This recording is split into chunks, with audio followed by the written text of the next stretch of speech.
नमस्कार दोस्तों, वेलकम। तो आज हम आ गए हैं अपनी एनसीईआरटी सोशल साइंस की बुक के बिल्कुल आखिरी चैप्टर पर, चैप्टर नंबर 14, जिसका नाम है इकोनॉमिक एक्टिविटीज अराउंड अस। इस बुक में टोटल 14 चैप्टर्स थे और ये है हमारा फाइनल स्टॉप। तो चलिए इस सफर को एकदम जबरदस्त तरीके से पूरा करते हैं। अच्छा, सबसे पहले जरा इस तस्वीर को देखिए। क्या दिख रहा है आपको? एक शहर है, सड़कें हैं, लोग आ जा रहे हैं, गाड़ियां चल रही हैं, दुकानें खुली हैं। बेसिकली हर कोई किसी न किसी काम में लगा हुआ है, राइट? कोई चीजें बेच रहा है, कोई खरीद रहा है, कोई ऑफिस जा रहा है। बस यही सब है इकोनॉमिक एक्टिविटीज, जिनकी वजह से हमारी दुनिया चलती है। तो इस एक्सप्लेनर में हम आगे क्या क्या समझने वाले हैं? सबसे पहले हम जानेंगे कि आखिर ये इकोनॉमिक एक्टिविटीज होती क्या हैं। उसके बाद हम इकोनॉमी के 3 सबसे इम्पॉर्टेंट हिस्सों यानी प्राइमरी, सेकेंडरी और टर्शरी सेक्टर को एक एक करके समझेंगे। और सबसे आखिर में ये तीनों सेक्टर्स आपस में कैसे जुड़े हुए हैं, इसको हम अमूल की कमाल की सक्सेस स्टोरी से सीखेंगे। तो चलिए तैयार हो जाइए, शुरू करते हैं हमारे पहले सेक्शन से, an introduction to economic activities. और हाँ, इसके लिए आप सब अपनी टेक्स्ट बुक का पेज नंबर 195 खोल लीजिए। देखिए, आपकी बुक में कौटिल्य के अर्थशास्त्र से एक बहुत ही पावरफुल कोट लिखा हुआ है। चलिए पहले से पढ़ते हैं।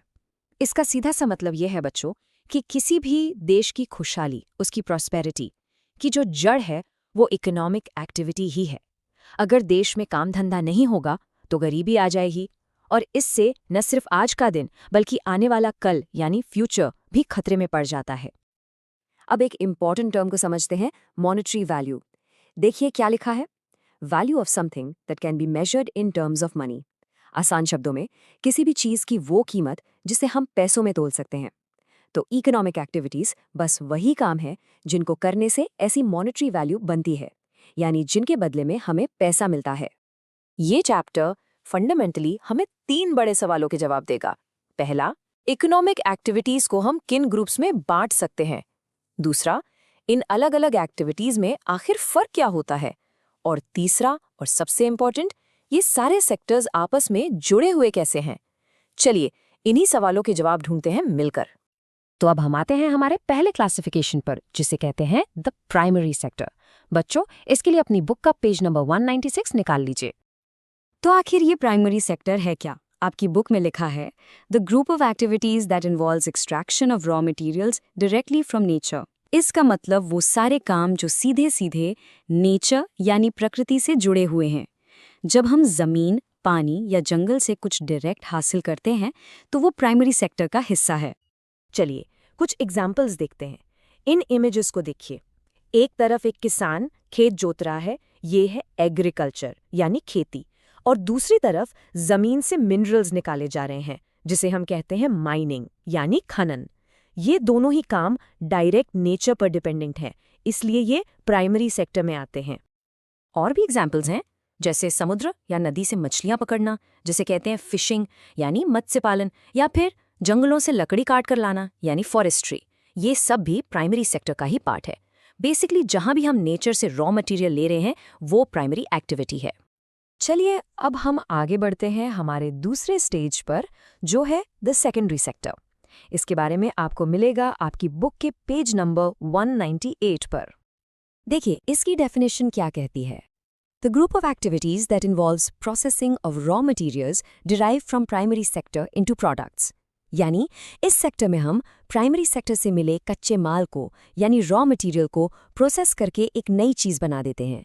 यहाँ मैन्युफैक्चरिंग होती है। इस सेक्टर को हम मैन्युफैक्चरिंग सेक्टर भी कहते हैं। एग्जाम्पल के लिए सोचिए, प्राइमरी सेक्टर से हमें मिला कॉटन यानी कपास।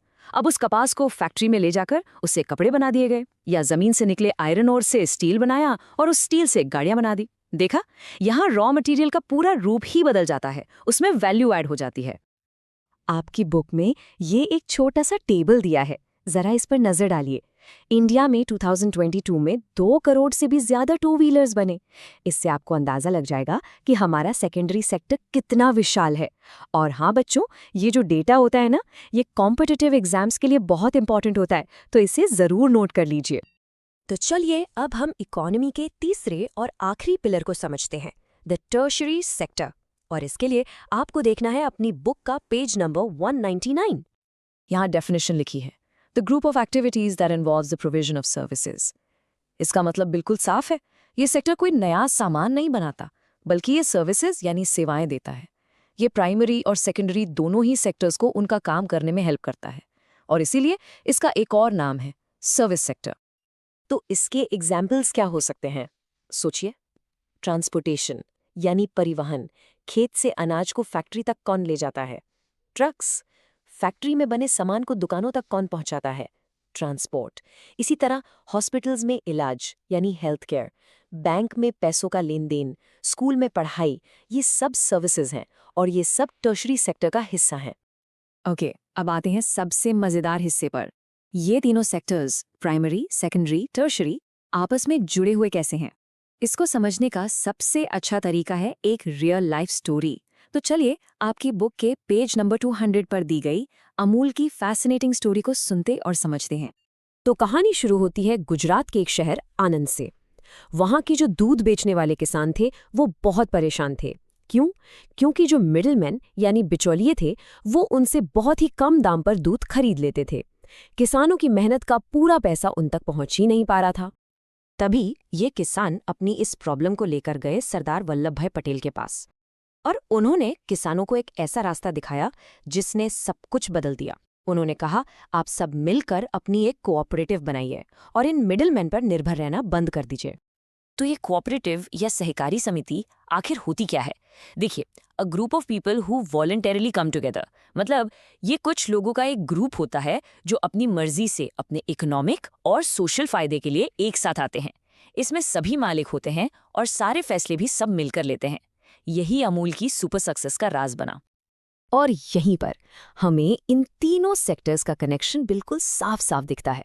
देखो बच्चों, ये कितना आसान है। अमूल की स्टोरी में तीनों सेक्टर्स एक साथ काम कर रहे हैं। स्टेप 1, प्राइमरी सेक्टर, किसान गायों से दूध निकालते हैं। ये डायरेक्ट नेचर से मिला प्रोडक्ट है, राइट? स्टेप 2, सेकेंडरी सेक्टर, उस दूध को फैक्ट्री में प्रोसेस करके उससे बटर, चीज और मिल्क पाउडर जैसी चीजें बनाई जाती हैं। यहाँ मैन्युफैक्चरिंग हो गई। और स्टेप 3, टर्शरी सेक्टर, फिर इन बनाए हुए प्रोडक्ट्स को ट्रक्स और ट्रेन्स की मदद से पूरे देश की दुकानों तक पहुंचाया जाता है। ये सर्विस हो गई। देखा, तीनों सेक्टर्स एक दूसरे के बिना अधूरे हैं, सब एक टीम की तरह काम करते हैं। तो आज हमने क्या सीखा?